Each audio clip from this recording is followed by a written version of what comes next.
हादरसा सोरखार आरो पुलिस बिफाना जौ जुवा आइजो दोनखारनाय ड्राग्स आरो जायखिजाया आयेन बेरेखा हाबानि हेंथायै गोख्रों राहा लाबोदों।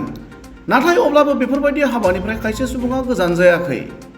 अदेबानि बे बिथिङाव गोबां लाइमोनफोरा सानफा एफा बारायबोबाय थानाय जाथायखौ माखासे फोथायथाव सुलुंनिफ्राय मिथिनानै मोन्दों। बावैसो सान सिगां बरपेटा जिल्लानि हावली ओनसोलनि कालजारनिफ्राय ड्राग्स फालांगि खालामनाय दायाव 108 एम्बुलेन्स ड्राइभार बाबलुर रहमानजों लोगोसे महिदुल सिकदार मुंनि सानै सुबुंखौ रायजो राजाफोरनि मददजों पुलिसा हमनो हादोंमोन।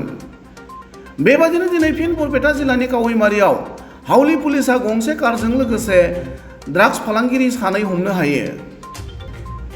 ड्राग्स फालांगिरिया बाहायनाय गारिनि नम्बरा AS01FD 8284। गुबुन फारसेथिं हमजानाय ड्राग्स फालांगिरिखौ हालापाकुरि गामिनि मकबुल हुसैननि फिसाज्ला आब्दुल आली आरो गुबुन सासेखौ जयपुर गामिनि खलिलुर रहमाननि फिसाज्ला मनिरुज्जामान होनना मिथिहोयो। आरो ड्राग्स फालांगिरिनि सोमोन्दै बांसिनै मिथिनो सानैखौबो पुलिसा थानायाव सेबो होनना मिथिहोबावो।